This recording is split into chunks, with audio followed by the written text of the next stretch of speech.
Доброе утро всем. Восход. Точнее, вот так видно. Сегодня такая природа. Восход. А тут восход должен быть, но сегодня мы его не видим.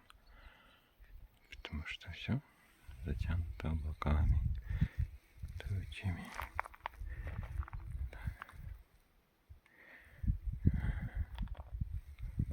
Вокруг. Это только красиво.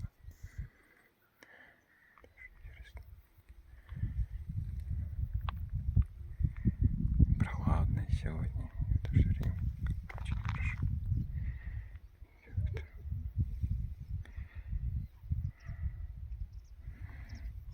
Это лагерь. Называется Новый Аркаим.